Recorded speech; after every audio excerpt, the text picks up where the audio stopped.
오늘날 미국의 트럼프 현상은 미국인이 가지고 있는 경제적 불안이 만든 거다. 다른 원인 떠나서 제일 큰 게 그거다는 겁니다. 그래서 미국인의 삶이 불안정해지니까 미국의 제일 불안정한 사람들이 서민들이고요. 시골이나 소도시에 살고 그리고 자신의 삶이 무너지는 사람들이 그 불안정을 트럼프가 회복시켜 줄 거다라는 심리에서 트럼프의 모든 비리나 부도덕함에도 불구하고 트럼프를 맹목적으로 지지하는데 미국 경제가 피부로 느끼는 부분에서 나아진다면 트럼프에 대한 그런 자세가 바뀌겠지만 현재로서 점점 더 피부로 느끼는 미국 경제가 굉장히 나빠지고 있기 때문에 바이든이 경제 성장률부터 시작해서 실업률 등 온갖 수치를 가지고 미국 경제가 좋다고 말하지만 미국의 서민들은 굉장히 안 좋아요. 미국의 부자들은 굉장히 좋아요. 투기 수익을 얻기가 지금보다 좋을 때가 없습니다. 그런데 미국의 이런 삶의 불안정을 느끼는 가장 중요한 부분이 물가라는 거예요. 소비자 물가죠. 자, 2월달 소비자 물가 지수가 나왔는데 시장 예상은 물론 지난 1월달보다도 소폭 더 상승했어요. 그래서 최근에 이 파월이 금리를 올해 중반쯤 내릴 수도 있다고 말을 했습니다. 물론 조건을 달았지만요. 그런데 금리 인하 신중론이 더 강해질 거라고 나왔고요. 그래서 이 시중은 미국이 6월 달에 금리를 내릴 거라고 기대했는데 미국 노동부 발표에 따르면 2월 소비자 물가 지수가 전년 동월 대비 3.2% 상승해서요. 블룸버그 전망치 3.1이나 1월달 수치 3.1보다 0.1% 더 높게 나왔다는 거예요. 그래서 미국의 물가 둔화가 예상보다 훨씬 느리게 진행이 되고 있다는 거예요. 자, 그래서 2월 CPI는 1월 대비 0.4%가 올랐어요. 그래서 전망치와 부합됐지만 작년 12월에서 1월 올 때 0.3%가 올랐는데 자, 1월에서 2월 올 때 0.4%로 더 상승했어요.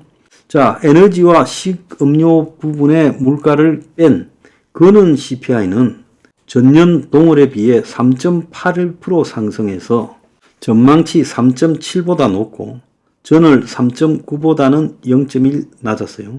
그렇지만은 전월 대비로 0.4를 기록해서 12월 1월에 0.4와 똑같은 상황이에요. 그럼 미국의 2월 달에 이 소비자 물가 지수가 상승한 부분은 어디서 나왔느냐? 60% 이상이 주거비와 휘발유 상승에 기인했다는 거예요.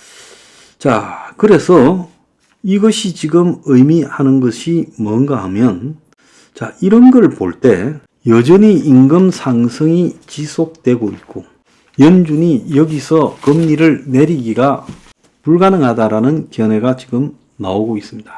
그래서 연준이 기준금리 인하에 대한 자신감이 상당히 약해져 버렸고 그는 CPI가 실제로 연율로 보면 상승을 해서 지난 6개월간 근원 CPI, 연준이 가장 중요시한다는 근원 CPI가 상승한 것은 연준에서 문제가 될 거라는 거예요.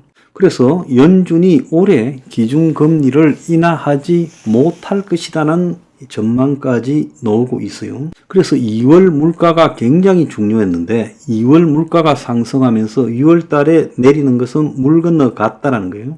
2달 연속 전월 대비 0.4% 근원 CPI가 상승하면서 연준이 금리를 내리겠다는 확신을 못하게 되어버렸다.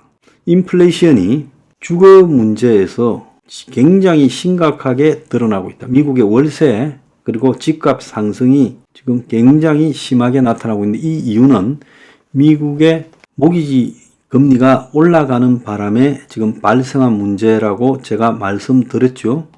그래서 미국의 지금 이 일반 국민들 같은 경우에 보건, 교육, 치안, 복지 등에서 어느 정도 미국이 공평한 혜택을 갖다가 주면서 최소한 미국에서 열심히 일하면 이렇게 삶에 치명적인 영향을 받지 않는 그런 세상에서 살아왔어요. 미국의 서민들이요. 근데 점점 의식주 기본 생활에서 어려운 사람이 늘어나고 올해 미국의 대선과 상하원 의원 선거에서 민생이 본격적인 이슈가 될 거라는 거예요. 그래서 미국의 생활 환경이 과거보다 굉장히 여러 면에서 불안정해지고 있어요. 총격 사건 범죄가 연이으면서 범죄율이 증가하고 총기 사용자의 나이도 낮아지고, 또 한편으로 고물가와 고금리에 지금 고통이 지속될 것 같다고 생각하고 피부로 이 고물가 고금리에 대해서 느끼고 있고, 그래서 미국인들이 대체로 소비를 줄이면서 대표적으로 미국의 중산층의 대명사인 메이시스 백화점 같은 경우에 미국 전역에 있는 백화점 매장 150곳을 폐쇄하기로 했어요. 그래서 미국의 상징인 메이시스 백화점이 매장을 150곳이나 줄인다라는 것은 미국 중산층의 소비력이 사라지고 있다는 거죠. 그래서 많은 미국인들이 그동안에 많은 미국 회사가 해외로 나가서 해외에서 아웃소싱 하는 것이 미국의 상층 부자들한테는 도움을 주었지만 미국의 중산층 이하 사람들에게는 일자리를 사라지게 만들었고, 이것이 미국 국민 삶을 어렵게 만들고 산업 기반도 흔들게 되었다고 말하고 있어요.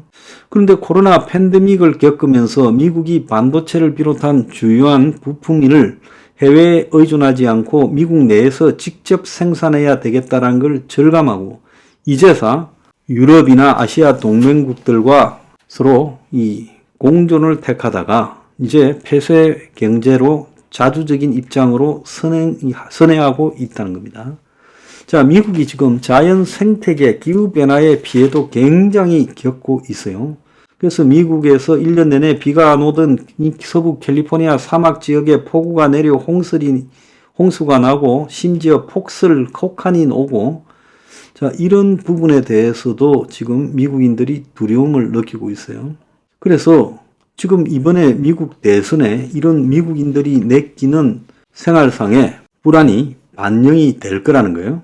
그래서 미국의 경제 전문가나 월가는 미국의 경기가 굉장히 좋다고 말하고, 미국의 국민들 다수는 미국이 엄청난 불경기다, 이렇게 살기 어려운 적이 없었다고 지금 미국인들이 체감하는 경기와 수치에서 차이를 굉장히 많이 갭이 벌어지고 있어요.